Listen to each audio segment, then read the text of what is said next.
আসসালামু আলাইকুম দর্শক শ্রোতা, আপনারা দেখতে পাচ্ছেন আমার নানা এখানে বসে আছে।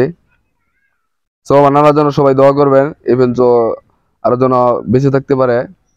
তো নানা, তো তোমার এখন বর্তমান বয়স কত?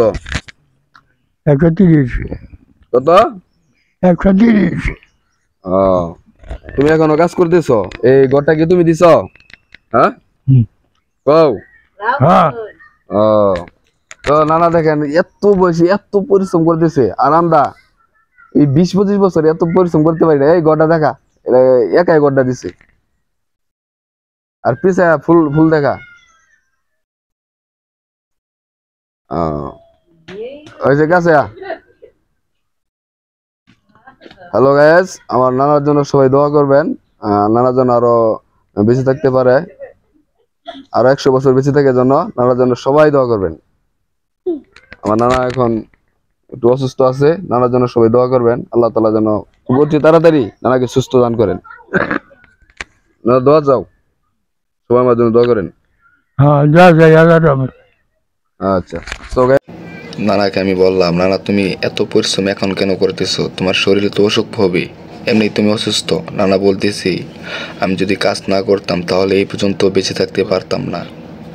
কাজ করি বিদায় বলে আজকে এই পর্যন্ত আমি বেঁচে আছি। কাজ করলে শরীর ভালো থাকে, শরীরে কোনো অসুখ বিসুখ হয় না। নানা আমাকে বলল, এত পরিশ্রম কিভাবে করা সম্ভব? এখন 130 বছর বর্তমানে বয়স চলতেছি, তারপরেও উনি ক্লান্ত হন না। এই গড়টা উনি নিজে নিজে একাই দিয়েছে। আমরা কি সেটা পারবো? আজকাল মানুষ এত বছর বেঁচে থাকতে পারে না। তো নানাকে দেখেন, এত বয়সে এসেও কিভাবে কঠোর পরিশ্রম করে যাচ্ছেন।